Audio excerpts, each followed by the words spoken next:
ரோஹிணி, உங்க அம்மா எங்க இருந்தாங்க? எப்போ வந்தாங்க? எதுவுமே சொல்லவே இல்லையே. அம்மாவை பார்த்ததும் உங்களுக்கு ரொம்ப அதிர்ச்சியா இருக்கா? நான் இருக்கிற நிலைமையில எனக்கு துணையா அன்பா கவனிச்சுக்க ஆள் வேணும்னு நீங்களும் சொன்னீங்க, சாந்தியும் சொன்னா. தாயாக போற எனக்கு என் தாயே துணையா சாந்தி கூட்டிட்டு வந்துட்டா. எனக்கு ரொம்ப சந்தோஷமா இருக்குங்க. எனக்கும் நிம்மதியா இருக்கு. ஆனா உங்க அம்மா என் மேல கோவமா இருப்பாங்களே, அதை உங்ககிட்ட காட்டக்கூடாது. சச்சா, அப்படியெல்லாம் இல்லைங்க. என்னை யாரும் எதுலையும் தப்பா நினைக்க கூடாது. இது உங்க அம்மாவுக்கு புரியவை. நான் வரேன். இருங்க, சாப்பிட்டு போலாம். வேணாம்மா, நான் வரேன். அம்மா இருக்கிறதுனால உடனே போறேங்கிறீங்களா? போறதுக்கு அதுவும் காரணம். பட் அதுவே காரணம் இல்லை.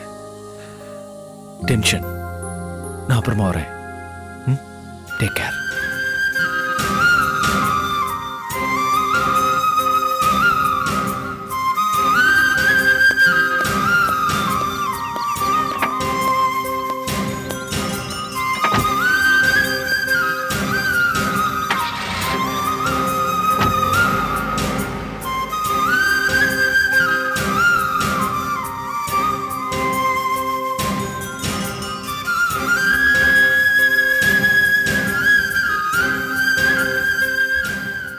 ரொம்ப நன்றிம்மா.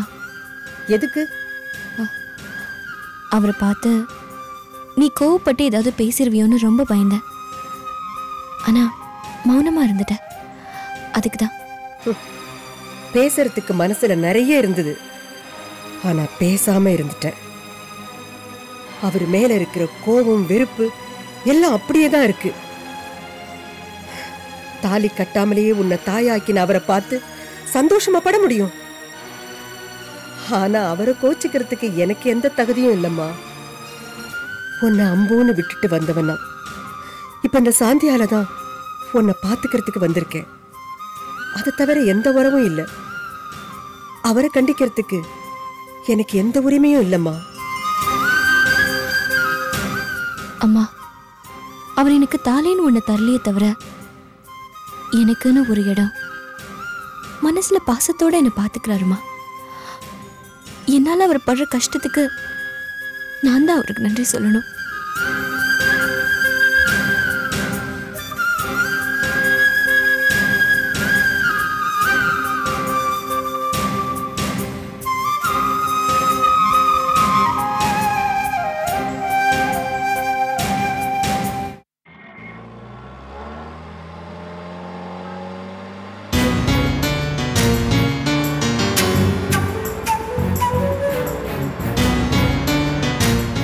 என்ன சார் முகம் வாட்டமா இருக்கு? அதான் ரோகிணி அம்மா பார்த்துக்கிறதுக்கு நல்ல ஆள் கிடைச்சிட்டாங்கல்ல, அப்புறம் என்ன கவலை? உனக்கு தெரியுமா இதையே என்கிட்ட சொல்லல? நீங்கள் உங்கள் மாமியாரை சர்ப்ரைஸாக சந்திக்கணும்னு தான் சொல்லலை, அவங்கள சாந்தியமாக தான் கொண்டு வந்து விட்டாங்கன்னு அதுவும் எனக்கு நல்லா தெரியும். எப்படியோ உங்களுக்கு நேரம் நல்லா இருக்கு. நீ வேற. ரோஹிணியோட அம்மாவே வந்து துணையா இருக்கிறது சந்தோஷம்தான். ஆனா எனக்குள்ள ஒரு கில்ட்டி இருக்கு. ரோஹிணி வீட்டுக்கு முன்ன வந்து போன மாதிரி இப்ப வந்து போக முடியுமான்னு சந்தேகமா இருக்கு. என்ன சார் இப்படி சொல்றீங்க? நீங்க தான் அந்த வீட்டுக்கும் அந்த வீட்டில் உள்ளவங்களுக்கும் சொந்தக்காரரு. நீங்க அந்த வீட்டுக்கு போறதுக்கு என்ன தடை? எனக்கு ஒரு வகையில உரிமை இருக்கு, உரிமை இல்லாமலும் இருக்கு. அவளை தொட்டேனே தவிர தொட்டு தாலி கட்டலையே. அந்த அந்தஸ்து கொடுத்திருந்தா நம்ம பேசலாம். தம் மகளுக்கு தகுந்த மரியாதை தரலையேன்னு அந்த தாய் கோவப்படுவாங்கல்ல. அவங்க என்ன திட்டிருந்தா கூட பரவாயில்ல. ஆனா அவங்க பேசாம என்ன பார்த்த பார்வை இருக்கே, அப்பா எவ்வளவு கொடுமை தெரியுமா? நெஞ்சை குத்துது நாராயணா. உன்கிட்ட சொல்றதுல என்ன இருக்கு? முன்னெல்லாம் நம்ம வீட்டுல நிம்மதி இல்லைன்னா இந்த வீட்டுக்கு வருவேன். இப்பெல்லாம் அபிராமி ஒரு மாதிரி பேச ஆரம்பிச்சிட்டா. அப்பாவுக்கும் எனக்கும் பிரச்சனை நாளுக்கு நாள் அதிகமாயிட்டே இருக்கு. ஆபீஸ்ல அந்த ஷாமோட டார்ச்சர் சுத்தமா எனக்கு வீட்லயும் நிம்மதி இல்லை, ஆபீஸ்லயும் நிம்மதி இல்லை. கொஞ்ச நேரமாவது நான் சந்தோஷமா இருக்கேன்னா அது ரோகிணி வீட்ல தான். இப்போ அங்கேயும் புது பிரச்சனை. என்னை என்ன பண்ண சொல்ற? எத்தனை கோடி பணம் இருந்தாலும் நிம்மதி வேணும்னு கவிஞர் எழுதி வச்சிருக்காரு. அது எவ்வளவு பெரிய உண்மை.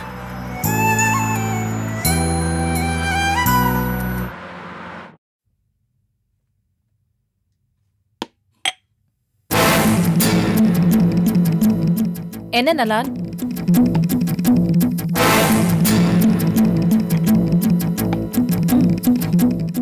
செடிக்கெல்லாம் உரம் போடணும், பூச்சி மருந்து வர அடிக்கணும். ஆளுங்க கிட்ட சொல்ல சொன்னேனே, சொல்லிட்டியா? சொல்லிட்டம்மா. அப்புறம் மாடியில துணி காய போட்டிருக்கேன், அது வண்டிக்காரங்க கிட்ட கொடுத்து இஸ்திரி போட சொல்லிடு. சரிம்மா. அந்த பட்டு சீலெல்லாம் கொஞ்சம் பார்த்து இஸ்திரி போட சொல்லுப்பா. சரிங்கம்மா. இப்போதைக்கு அவ்வளவுதான், நீ போ. என்ன அம்மா, இந்த வீட்டுக்காக நீங்க ஓயாம உழைக்கிறீங்க. உங்களை பார்க்கும்போது கையெடுத்து கும்பிடணும் போல இருக்குமா. இந்த பாராட்டெல்லாம் எனக்கு பிடிக்காது. மன்னிச்சுங்கம்மா, என் மனசுல பட்டுச்சு, அது அப்படியே சொல்லிட்டேன். இந்த வீடு உங்களால் தாம்மா கோயிலா இருக்குது. ஆனா என்ன அம்மா, நான் கேட்கிறேன்னு தப்பா நினைச்சுக்காதீங்க. நாராயணன் இந்த வீட்டுல எத்தனை வருஷமா வேலை பார்க்கறான்? ஏன் உனக்கு தெரியாதா? உன்னை இங்க வேலைக்கு சேர்த்ததே அவன் தானே. அம்மா, சேர்த்தவனுக்கு விசுவாசமா இருக்கிறத விட சேர்ந்த இடத்துக்கு விசுவாசமா இருக்கணும். அதான் என் பாலிசி. ஓ, உனக்கு பாலிசி வேற இருக்கா? சரி சரி. நாராயணன் ரொம்ப வருஷமா இங்க வேலை பார்த்துட்டு இருக்கான், எல்லார்கிட்டயும் நல்ல பேர் வாங்கிருக்கான். ஏன் அவனுக்கு என்ன இப்போ? இந்த வீட்டுல எல்லாமே நீங்க தான், அதுல எனக்கு சந்தேகமே இல்லை. நான் வந்த கொஞ்ச நாள்லயே அதை புரிஞ்சுக்கிட்டேம்மா. புத்திசாலிதான்.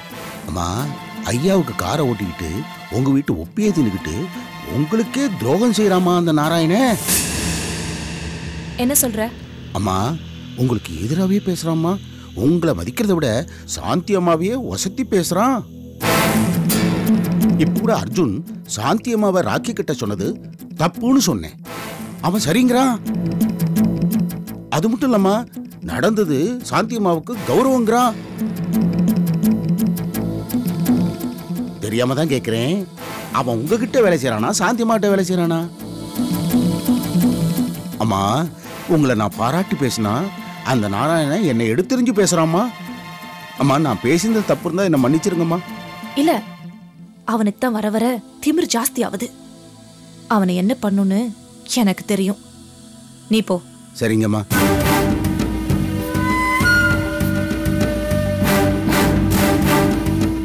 அந்த நாராயணன் சாந்திக்கு சப்போர்ட் பண்ணி பேசுறானா?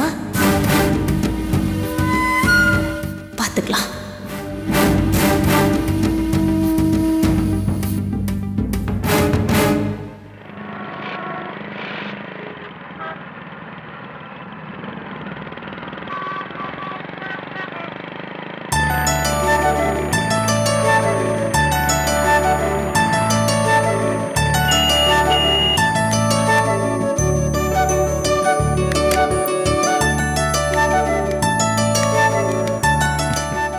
என்னக்கா வழக்கம் போல ஆட்டோக்காக வெயிட்டிங்கா?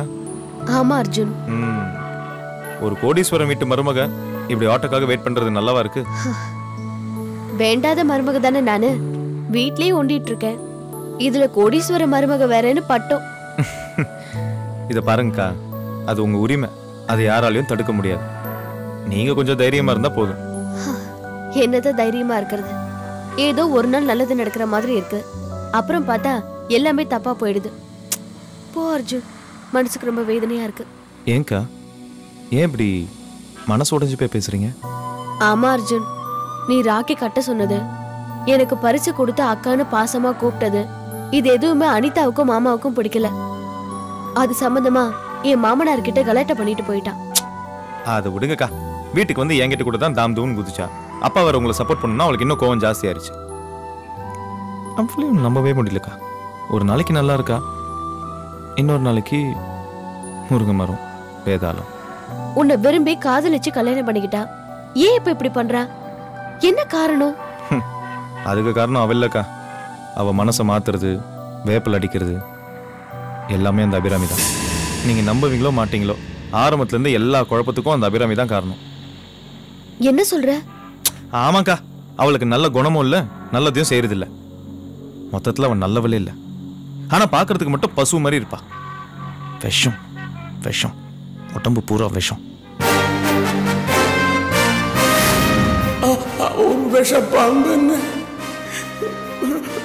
வெளியே வெளியே யாருக்குமே தெரியலையேம்மா. அப்போ ராஜன் சொன்னது உண்மையா இருக்குமா? அக்கா, ராஜுன என்ன சொன்னாரு? ஒண்ணு இல்ல. ஏங்கா, ராஜுன என்னமோ சொன்னாருன்னு இப்பதான் நீங்க சொன்னீங்க. ஏன் என்கிட்ட சொல்லக்கூடாதா? சரி, சொல்லக்கூடாதுன்னு விட்டுருங்க. ஐயோ, அப்படிலாம் இல்ல அர்ஜுன்.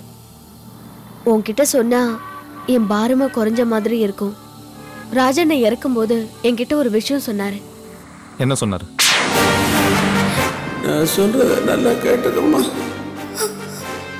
அபிராமி நல்லம்மா. அபிராமி ஆர்கே குடும்பத்தையே அழிக்க வந்தோம்மா. இந்த குடும்பத்தையே கொள்ளையடிக்க வந்தோம்மா.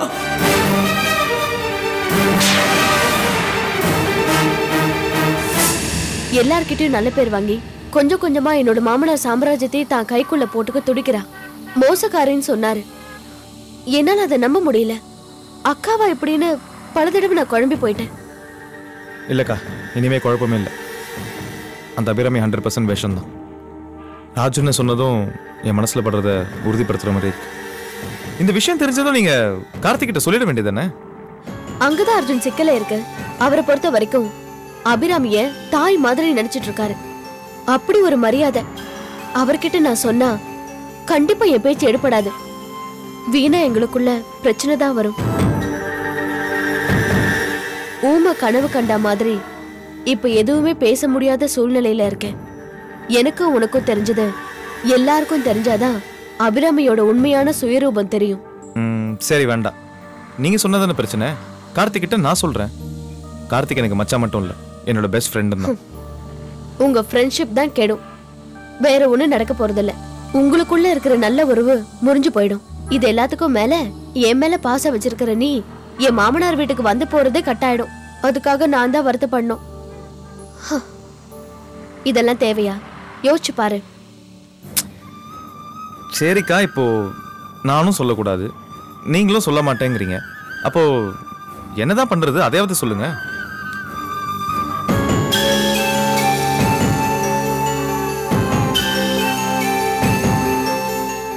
சொன்னவர் இப்ப உயிரோட இல்ல. நாமளாவே இதை சொல்ல போனா ஏதோ வேணும்னே சொல்றதா நினைப்பாங்க. உன்னை கெஞ்சி கேட்டுக்கிறேன், இந்த விஷயத்துல கொஞ்சம் பொறுமையா இரு. அபிராமியோட உண்மையான சுயரூபம் தெரிஞ்சாதான் நானே இதை பத்தி என் வீட்டுக்காரர்கிட்ட பேச முடியும். சரிக்கா, உங்களுக்கு எந்த பிரச்சனையும் வராம இருந்தா சரி. வரேன்.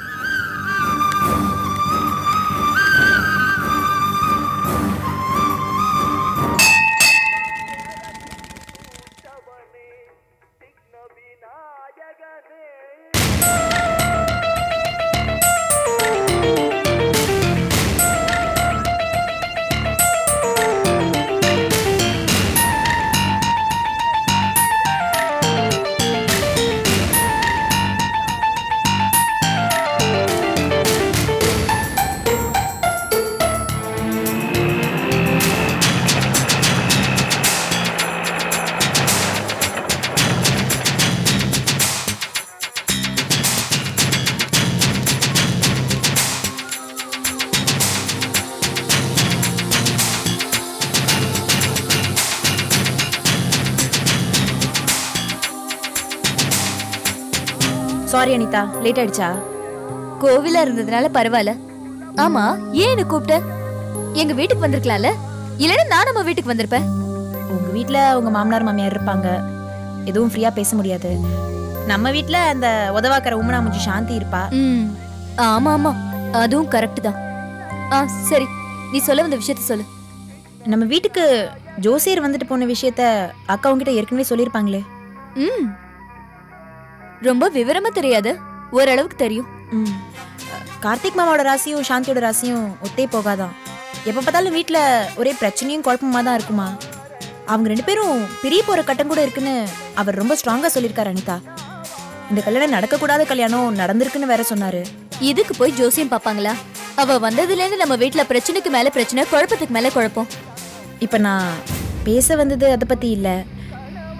ஜாதகப்படி கார்த்திக் மாமாவோட நட்சத்திரத்தோட பொருந்தது 4 நட்சத்திரம் தான். அதுல 1 என்னோடது. அங்க விசேஷமே அதுதான் அனிதா. நான் அதை பத்தி தான் பேசிட்டு போலான்னு வந்தேன். நீ சேரணும்னா அவ அண்ணனை விட்டு பிரியணுமே. ஆமா, அதுதான் நடக்கணும். சாந்தி அந்த வீட்டை விட்டு போகணும், நம்ம குடும்பம் அமைதியா இருக்கணும். அதுதான் என்னோட ஆசை அனிதா. வர வர அவ ஆட்டம் அதிகமாயிடுச்சு. சாந்தியோட திமிருக்கு பாடம் சொல்லி கொடுக்கற மாதிரி அவ பிரியணும். அவ இவ்வளோ ஸ்ட்ராங்கா பேசுறதுக்கும் நடந்துக்கிறதுக்கும் காரணம் யாருன்னு பார்த்தனா உன் புருஷன் அர்ஜுன் தான். அவர் தம்பியா இவங்க அக்காவா போதாத குறைக்கி ராக்கி வேற கட்டினாங்களாம். அவ அக்கிரமம் தாங்கல அனிதா. அதெல்லாம் உன்கிட்ட எடுத்து சொல்லலான்னு தான் வந்தேன். ஆமாமா, அவர் மட்டுமா சப்போர்ட்? என் மாமனாரு மாமியாரு எல்லாருமே அவளை தலையில தூக்கி வச்சுட்டு ஆடுறாங்க. மதனன கூட அவளுக்கு தான் சப்போர்ட் பண்றாரு. நான் சண்டை போட்டு டயர்ட் ஆயிட்டேன். நான் என்ன பண்ண முடியும்? இத பாரு, உனக்கும் சரி எனக்கும் சரி பொது எதிரி அந்த சாந்தி தான். அவளை அந்த வீட்டை விட்டு வெளியேற்றணும்னா எனக்கு உன் உதவி தேவை. எப்படி? நான் கார்த்திக் மாமாவோட சேரணும்னா சாந்தி வெளியேறணும். சாந்தி அந்த வீட்டை விட்டு வெளியேற்றணும்னா கார்த்திக் மாமாவை ஆர்கே மாமாவோட சேர்க்கணும்.